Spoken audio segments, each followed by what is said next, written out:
really taken a break in a while. How do you think that you take this break, this men's break that you've been able to have, and take it into the best part of you in this next half of the season?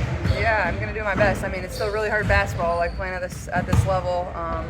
Everybody's gonna be competing really hard coming back from the break, obviously with playoffs on the line, and one or two games can really decide the difference between that 8 and 9 spot. And obviously we're in 7th place right now, but that can change from game to game, as we know. So I think it's the little details, the little margins that's going to be what's important for us, and focusing on that every single day. And I'm just going to try to come back and compete, and hopefully have a little more legs under me, have a little rest under me.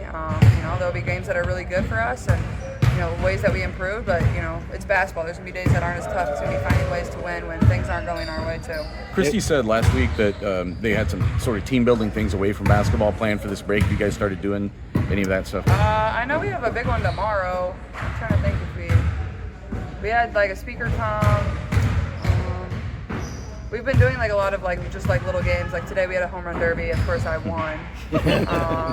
But yeah, just like little fun competitions that are outside of basketball, where you can just kind of let loose and have fun and compete against your teammates. Obviously, it still has to be competitive because that's what we're all made of. So it's been fun to see everybody kind of compete outside of their element too. How does that show up on the court then when games start? I think I think it helps you build relationships with your teammates. Like you see their true personality, you see what they're passionate about. You goof with them. It's just like the little things that can go a long way in building a team. To me, it's not always about the talent that you have. Obviously that helps, but at the same time, you have to have really good relationships if you want to be a championship winning team, and I think Christy's done a really good job of trying to instill that in all of us. How'd the opportunity with Jordan and Mitchell come about, and what was that like for you?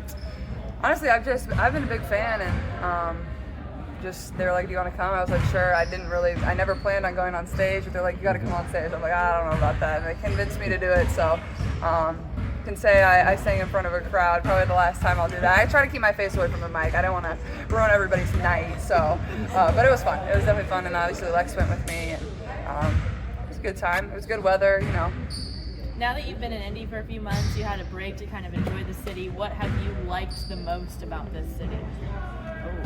I mean, I like everything about it. I feel like it honestly is it's like a big city, but at the same time it feels small to me. It feels like kind of where I'm from. I love the Midwest feel of it, but also everybody's very passionate about sports here, especially basketball. I feel like it's just a really good place for me to be at, and the way they support it. Obviously, we've sold out every single game, so it's easy for me to get around. I love it. I'm trying to find new restaurants to try as much as I can, find my favorites. Been able to do that a little bit more since I've had a little bit of a break. But yeah, I mean, it's just a good place. It's a very supporting place, and for me, I'm just very lucky to be here. You had a chance to get